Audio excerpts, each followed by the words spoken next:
Three,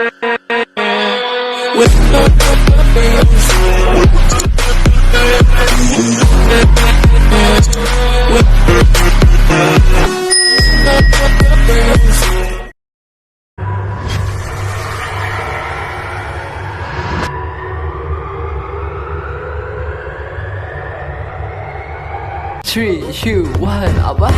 3, 2, 1, let's go!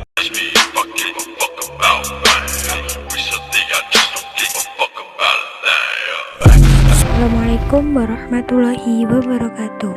Perkenalkan, nama saya Siti Mamatul Khairiyah, NIM 22302070, nomor absen 13 dari Hukum Ekonomi Syariah kelas D. Di sini saya akan menerangkan tentang urf. Baik, tentang pengertian urf. Urf secara etimologi berasal dari bahasa Arab, yaitu dari kata arafa ya'rifu, yang artinya mengetahui, dikenal, terus dianggap baik dan diterima oleh hakam.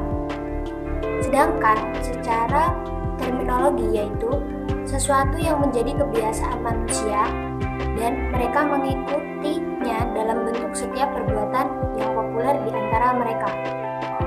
Dalam konteks ini, istilah urf disamakan dengan istilah al-adah atau adat. Selanjutnya tentang macam-macam urf.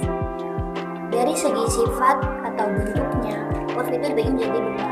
Yang pertama itu urf lafzi. Urf lafzi yaitu suatu kebiasaan masyarakat dalam menggunakan lafaz atau ungkapan tertentu sehingga ada makna khusus yang terlintas dalam pikiran mereka, walaupun dalam kaidah bahasa ungkapan itu bisa mempunyai arti lain. Contohnya seperti kata daging. Dari kata daging kita langsung terlintas bahwa kata-kata daging itu langsung tertuju pada daging sapi, padahal daging itu mempunyai arti banyak, bisa daging sapi, bisa daging kambing, daging unta. Yang kedua yaitu urf amali. Urf amali yaitu suatu kebiasaan masyarakat yang berkaitan dengan perilaku dan amalah. Contohnya jual beli yang tanpa adanya izin kabul, yang itu sah menjadi kebiasaan masyarakat. Dari segi jangkauannya, urf itu dibagi menjadi dua lagi. Pertama yaitu urf al-am atau urf umum. Urf al-am adalah suatu kebiasaan yang bersifat umum dan berlaku bagi sebagian besar masyarakat dalam berbagai wilayah yang luas. Kayak kebiasaan masyarakat Indonesia. Jadi kan itu kan luas cakupannya. Terus yang kedua yaitu urf al-khas atau kebiasaan yang bersifat khusus pada suatu masyarakat atau wilayah tertentu. Contohnya urf al-khas itu seperti kebiasaan yang terdapat pada suku-suku tertentu. Kemudian dari segi kesesuaian dengan nas, urf itu dibagi menjadi dua. Pertama yaitu urf sahihah.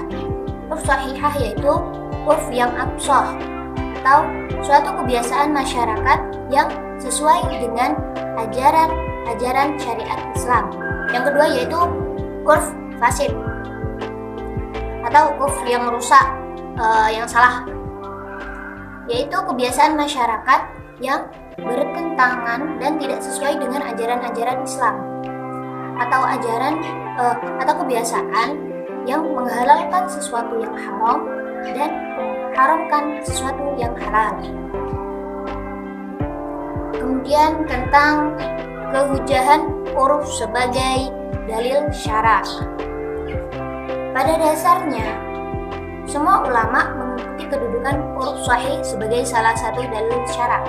Akan tetapi, ada perbedaan pendapat dari segi penggunaan sebagai dalil syara'. Maksudnya seperti ini. Para ulama tuh udah sepakat jika urf sahih itu bisa digunakan sebagai dalil syara'. Tapi ada yang berpendapat lain tuh enggak. Kehujahan huruf sebagai dalil syarak didasarkan pada Al-Quran surat Al-A'raf ayat 199. Berbunyi, Bismillahirrahmanirrahim.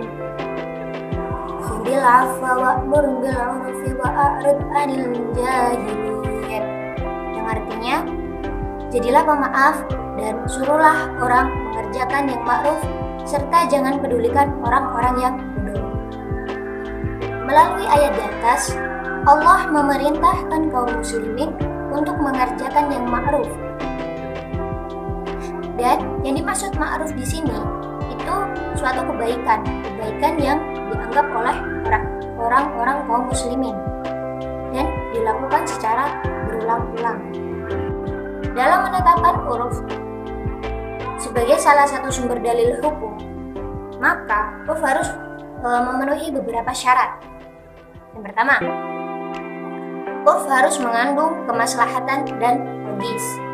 Yang kedua, huruf tersebut berlaku umum pada masyarakat. Yang ketiga, huruf harus ada sebelum penetapan hukum tersebut ditentukan. Yang keempat, huruf tidak bertentangan dengan dalil syarak yang sudah ada. Yang kelima, huruf tidak bertentangan dengan perkataan dan keterangan yang sudah jelas. Terima kasih. Assalamualaikum warahmatullahi wabarakatuh.